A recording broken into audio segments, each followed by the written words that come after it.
రెడ్డి గారు TDP person కూడా join అవుతారు. ముందుగా రవికిరణ్ గారు, ఏంటి అసలు ఎలా చూడాలి? పనితీరుకు ఫైల్ క్లియరెన్స్ ప్రామాణికం అనుకోవాలా, లేక మంత్రుల పనితీరు, వారికి ఆ శాఖల మీద ఉన్న పట్టు, ఇవన్నీ ప్రామాణికంగా చూస్తారనుకోవాలా? అసలు ఏంటి ఎలా గమనించారు? ఇప్పుడు గతంలో ఫిబ్రవరిలో ఇచ్చారు, ఇప్పుడు ఇచ్చారు, ఇప్పటికి వాళ్ళ ర్యాంకింగ్లు తేడా వచ్చాయి. సో ఏది ప్రామాణికంగా తీసుకుంటారు అనుకోవాలి? సతీష్ గారు, ముందుగా మీకు తోటి ప్యానలిస్టులకి, ప్రైమ్ లైన్ వీక్షకులకు శుభ సాయంత్రం అండి. నమస్తే, చెప్పండి. ర్యాంకులు సతీష్ గారు, మనకి అన్నిట్లోనే ర్యాంకులు ఉన్నాయి. 10th క్లాస్, ఇంటర్మీడియట్ రిజల్ట్ వచ్చిందంటే 1 1 2 2 ర్యాంక్ చేస్తుంది. సో ర్యాంకులు అనేది మనకి బాగా ఎక్కువ ఒక పిచ్చన్నట్టుగా ఉంది. సరే, ఇప్పుడు అంతర్జాతీయంగా కూడా సతీష్ గారు వివిధ దేశాలకి వివిధ సంస్థలు ర్యాంకింగ్లు ఇస్తుంటారు. ఇప్పుడు ప్రపంచ బ్యాంక్ ఉందనుకోండి, ఏ దేశాల ఆర్థిక పరిస్థితి ఎలా ఉంది దాని మీద ర్యాంకింగ్, వారి యొక్క జీడిపి గ్రోత్ ఎలా ఉంది, అలాగే క్రెడిట్ రేటింగ్, అప్పు ఏ రకంగా రేటింగ్ ఇవ్వాలి దాని మీద ర్యాంకింగ్.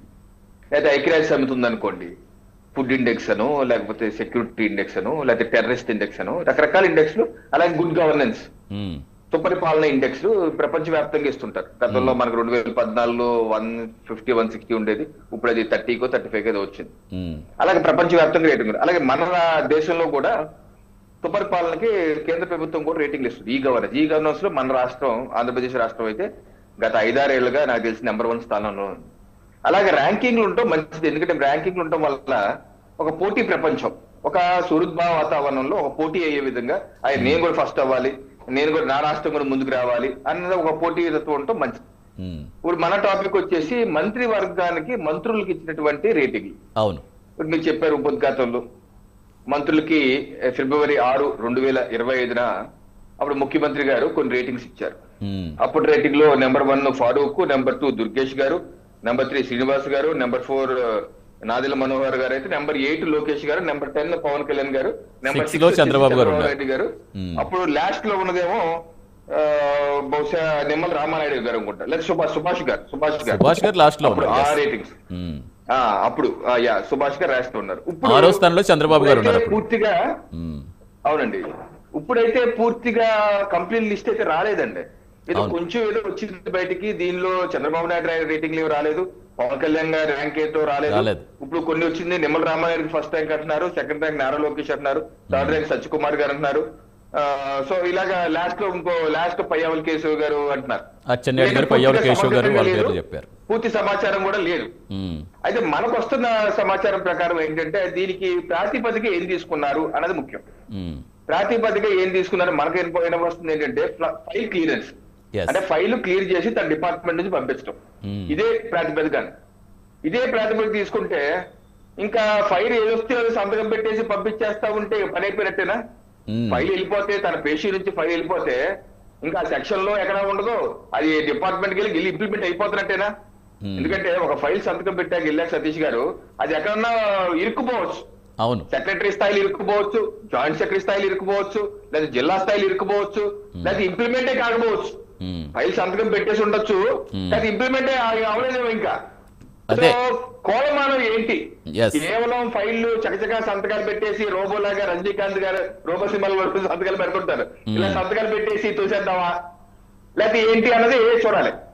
ఇప్పుడు రకరకాల వాదాలు, ఇప్పుడు మంత్రులకు కూడా ర్యాంకింగ్లు ఇవ్వటం ఒక అందుగా ఒక సెక్షన్ ఆఫ్ పీపుల్ ఏమో మంచిదే కదా. ఎందుకంటే ఎవరన్నా కొంచెం బద్దగస్తులు లేకపోతే అలసత్వం ప్రదర్శిస్తున్న వాళ్ళు వెంటనే తేరుకొని, లేదు నేను పని చేయకపోతే ప్రజలు నన్ను ఇచ్చేస్తారు, ముఖ్యమంత్రి గారు ఒప్పుకోరు అని పనిచేసే అవకాశం ఉంటది. సో ఇలా ర్యాంకింగ్ ఇవ్వటం వల్ల వాళ్ళు కొంచెం హుషారు, ఉత్తేజం నింపినట్టు ఉంటుంది అని ఒక సెక్షన్. అంటే జనరల్ గా, అంటే రవికిరణ్ గారు ఎప్పుడు కూడా ఈ మంత్రులు ఎమ్మెల్యేలకు సంబంధించి నివేదికలు తెచ్చుకోవడం, డేటాను ఎక్కువగా కలెక్ట్ చేసుకోవడం చంద్రబాబు గారు ఎప్పుడు అది చేస్తూనే ఉంటారు. అంటే దానివల్ల నిజంగానే వాళ్ళలో ఉండే పనితీరు మెరుగుపరచడానికి ఒక అవకాశంగా ఉన్న ఇన్ కేస్ అంటే ఈ ర్యాంకుల ప్రభావం కూడా ఆ మంత్రులు పడుతుంది. అంటే ఎప్పుడు పరిస్థితి ఒకలా ఉండదు, అక్కడ సిచ్యువేషన్స్ బట్టి మీరు చెప్పినట్టుగా ఫైల్ క్లియరెన్స్లో మార్పులు చేర్పులు రావచ్చు. ఈ రోజు ఒకలా ఉండొచ్చు, రేపు ర్యాంకులు వచ్చాక రేపు క్లియర్ అవ్వచ్చు. సో ఇలాంటి చర్చ కూడా ఒకటి వస్తుంది బయటికి. అంటే దీనికన్నిటికీ మూలం ఏమిటంటే, మీరు ఏ విధానాలు అవలంబిస్తున్నారు, పారదర్శక విధానాలు అవలంబిస్తున్నారు లేదా అన్న దాని మీద కోలమానంగా ఉండాలండి. నా దృష్టిలో అయితే, కొంతమంది దృష్టిలో, నా దృష్టిలో కూడా కేవలం ఫైల్ క్లియరెన్సే కోలమానం అంటే అది సహేతం కాదేమో అని అభిప్రాయం. ఎందుకంటే ఒకటి, ఆ డిపార్ట్మెంట్ లో మీరు డిజిటల్ గవర్నెన్స్ డిజిటలైజేషన్ ఎలా చేశారు, అలాగే ఆ డిపార్ట్మెంట్ లంచాలు తగ్గిపోయినాయా లేవా, ఆ డిపార్ట్మెంట్ పథకాలు ఏదైతే అనుకుంటూ వేగంగా క్షేత్రస్థాయిలో అమలు చేస్తున్నారా లేదా, అలాగే ఆ డిపార్ట్మెంట్ వల్ల రాష్ట్ర జీడిపి వృద్ధిలో ఎంత మేర పెరిగింది ఆ డిపార్ట్మెంట్ వల్ల, లేదు ప్రజలకి అది అన్ని సామాజిక వర్గాలకి ఆ పథకం అందే విధంగా ఆ డిపార్ట్మెంట్ పనిచేసిందా లేదా, అన్ని అది మహిళలు పురుషులను తేడా లేకుండా సామాజిక న్యాయం పాటిస్తూ అందరికి వెళ్ళిందా లేదా, అలాగే ప్రజల యొక్క అభిప్రాయం ఎలా ఉంది, ప్రజల యొక్క అభిప్రాయం పాజిటివ్ గా ఉందా ఎలా ఉంది, ఓవరాల్ గా ఆ శాఖ ఈ యొక్క పథకాన్ని ప్రజలు ఆహ్వానిస్తున్నారా లేదా, లేకపోతే ఏదైనా విపత్తు వస్తే ఆ విభాగం ఎంత వేగంగా స్పందించింది, ఏదైనా ఒక సమస్యను ముందుగానే ఊహించి ముందస్తుగా ప్రణాళిక చేసి ఆ విభాగం ఏ రకంగా చురుగ్గా పనిచేస్తుంది,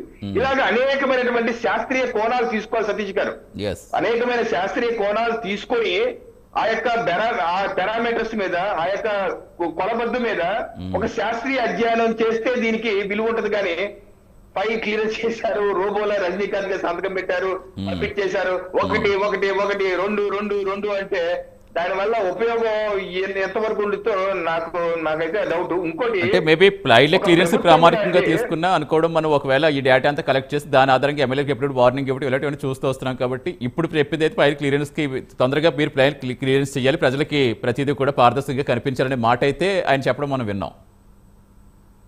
అంటే ఫైల్ క్లియరెన్స్ ఒకటే సరిపోదు సతీష్ గారు. అదే మీరు చెప్పిన పాయింట్ అయిపోదు కదా. అవును, ఆ తర్వాత follow up is very important.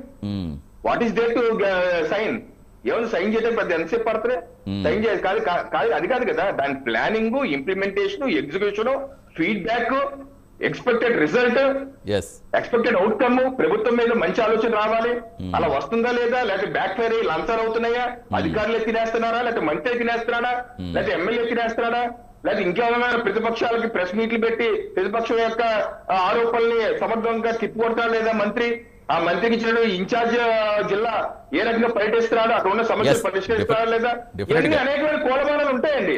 అంతేగాని నేను ఏదో ఒంటెద్దు పోకడలాగా ఏదో ఫైల్ క్లియర్ చేశాను అంటే నా దృష్టిలో అయితే అది చాలా మంది కూడా అదే అంటే అభిప్రాయం వ్యక్తం చేస్తారు. ఇంకో సమస్య ఏంటంటే అనవసరంగా మీరు ర్యాంకింగ్లు ఇస్తే ఒక సుహృద్భావ వాతావరణం కూడా కోల్పోయే అవకాశం ఉంటది. మీరు అశాస్త్రీయమైనటువంటి ర్యాంకింగ్లు ఇచ్చి, ఇప్పుడు గతంలో ఏమైంది సార్, ఫిబ్రవరిలో పవన్ కళ్యాణ్ గారికి 10th ర్యాంక్ ఇచ్చారు, ముఖ్యమంత్రి గారికి 6th ర్యాంక్ ఇచ్చారు. మరి ఈ రోజు ఎందుకు ర్యాంకింగ్లు ప్రకటించలేదు ముఖ్యమంత్రి గారికి, డిప్యూటీ ముఖ్యమంత్రి గారికి? అప్పుడు బ్యాక్ ఫైర్ అయింది కాబట్టి అప్పుడు విమర్శలు వచ్చాయి. ఏ రకంగా పవన్ కళ్యాణ్ గారి క్షేత్రస్థాయిలో వీళ్ళు పనిచేస్తున్నారు, మరి గిరిజన ప్రాంతాల్లోకి వెళ్ళి రోడ్లు వేస్తున్నారు, వాళ్ళకి అన్ని సహకరిస్తున్నారు. ఈ రోజు వరకు ఏ ఒక్క మంత్రి అలా గిరిజన ప్రాంతాలకు వెళ్ళి తినే లేదు. అలాగే జల్ జీవన్ మిషన్ గత ప్రభుత్వం ఏ రకంగా తినేసింది, ఈయన ఏ రకంగా చేసుకుంటూ వస్తున్నారు, 1 by 1 అలా సమర్థవంతంగా పనిచేస్తుంటే అది మీరు 10th ర్యాంక్ ఎలా పెడతారని చెప్పి అనేక విమర్శలు వచ్చాయి. రైట్. సో అలాగా ఒక శాఖలో అండి, ఇప్పుడు ఫర్ ఎగ్జాంపుల్ ఆర్థిక శాఖ ఉంది సార్ సతీష్ గారు, ఆర్థిక శాఖ సంతకం పెడితే డబ్బులు రిలీజ్ అవ్వాలి, అక్కడ గల్లాపట్లో డబ్బులే లేకపోతే ఈ సంతకం పెడతాడు అలా చెప్పి ఈయన క్లియరెన్స్. ఇప్పుడు ఈ రోజు లాస్ట్ లో ఉన్నారు ఆయన పయ్యాల కేశవ్ గారు, ఫైనాన్స్ లాస్ట్ లో ఉన్నారు. మరి ఆయన తప్పే ఉంటది, సంతకం పెడితే డబ్బులు ఇవ్వాలి, డబ్బులు ఇవ్వడానికి గల్లా పెట్టే డబ్బులు లేవు, డబ్బులు లేకపోతే మరి ఆయన తప్పు పడితే ఎలా కుదురుతుంది? అంటే కాదు ఒకవేళ ఇలా ర్యాంకింగ్స్ ఇచ్చి వాళ్ళ శాఖ మీద పట్టు నిలుపుకునేందుకు వాళ్ళు ఎక్కువగా ప్రెజర్ పెట్టమనా? ఐ మీన్ అంటే వాళ్ళని ఎక్కువగా వాళ్ళు ఇప్పుడు మీరు చెప్పారు, ఇప్పుడు ఆర్థిక శాఖలో డబ్బులు లేవు కాబట్టి నిజంగా ఫైల్ మీద సంతకం పెడితే ఉపయోగం ఏముందని, కాబట్టి ఆ నిధులు వచ్చే విధంగా ఏ విధంగా ప్రయత్నించాలి అనే ఒక ఆ మోటివేషన్ తీసుకురావడం కూడా ఒక రీజన్ అనుకోవచ్చా? అదే అన్నాను కాదు, నేనేంటంటే దీనికి సమగ్రంగా ర్యాంకింగ్లు ఇవ్వటం ఒక మంచి పద్ధతే, కాకపోతే దాన్ని ఎలా చేయాలనేది ముఖ్యం. ఇప్పుడు చంద్రబాబు నాయుడు గారికి అదో అలవాటు, ఇంట్రెస్ట్, ఇష్టం. 2014లో కూడా మనం చూసాం, ఆయన కూడా ర్యాంకింగ్లు ఇస్తుంటారు. అలాగే హ్యాపీనెస్ ఇండెక్స్ అంటుంటారు, రకరకాల తీసుకొస్తారు. ఆయనకి అదొక ఇష్టం, అది ఆయనకి అది ఇది. అంటే అది ఏ రకంగా ఉపయోగపడుతుంది, మంచికి ఉపయోగపడుతుందా లేకపోతే మధ్యలో డిస్టర్బెన్సెస్ వస్తున్నాయా? ఇంకా ఇప్పుడు సతీష్ గారు, ఇప్పుడు ప్రభుత్వం అనేది ఒక కలెక్టివ్ రెస్పాన్సిబిలిటీ, అందరూ కలెక్టివ్ రెస్పాన్సిబిలిటీ. ముఖ్యమంత్రి గారి ఆధ్వర్యంలో శాఖలు కూడా ఆయన రివ్యూ చేసి ఎక్కడ తప్పులు ఉంటే వాళ్ళకి చెప్పి కరెక్ట్ చేసుకొని వాళ్ళ పనితీరు మెరుగుపడే విధంగా ముఖ్యమంత్రి, సీనియర్ మంత్రులు హెల్ప్ చేయాలి. It's a collective responsibility. ఒక క్యాబినెట్ లో మాట్లాడుకొని చేస్తారు అవన్నీ. అంతేగాని అక్కడ పనితీరు తక్కువైందంటే ఆ మంత్రి సరిగ్గా పని చేయట్లేదు అన్న భావన వచ్చే అవకాశం, అది కూడా తప్పే. అసలు చేయట్లేదంటే మనం కూడా వైఫల్యం చెందినట్టే, ముఖ్యమంత్రిగా మనం కూడా వైఫల్యం చెందినట్టే కదా.